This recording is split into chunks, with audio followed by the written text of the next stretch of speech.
إن الحمد لله والصلاة والسلام على من لا نبي بعده أما بعد فأعوذ بالله من الشيطان الرجيم بسم الله الرحمن الرحيم يرفع الله الذين آمنوا منكم والذين أوتوا العلم درجات وقال النبي صلى الله عليه وسلم من خرج في طلب العلم فهو في سبيل الله حتى يرجع صدق الله العظيم অধ্যকার আন্নাদি আসাকফি কর্তৃক আয়োজিত আজকের সাপ্তাহিক সভা সম্মানিত সভাপতি ও সুদক্ষ পরিচালক এবং আমার সামনে আমার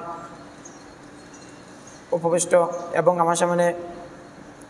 আমার সামনে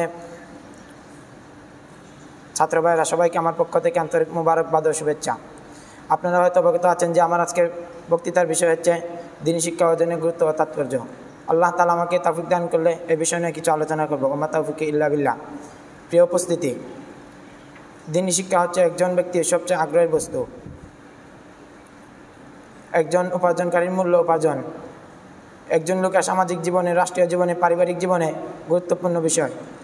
বর্তমান যুগে দুনিয়াবি শিক্ষার প্রতি মানুষের যতটা আগ্রহী, ইলমের দিকে ততটা উদাসীন। এজন্য রাসূল সাল্লাল্লাহু আলাইহি ওয়াসাল্লাম বলেন, তলাবুল ইলমি ফরিদাতুন আলা কুল্লি মুসলিম।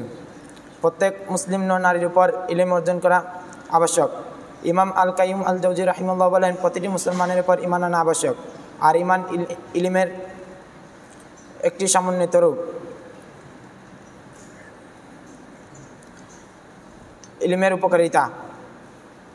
ইলম মানুষকে আল্লাহ তাআলার ইলম মানুষের অন্তরে আল্লাহ তাআলা ভয় সৃষ্টি করে। ইলম তার অন্বেষণকারীকে জান্নাতের পথকে সুগমন করে দেয়।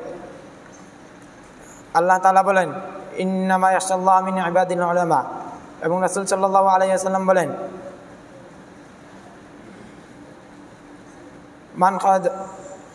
রাসূল সাল্লাল্লাহু আলাইহি ওয়াসাল্লাম বলেন,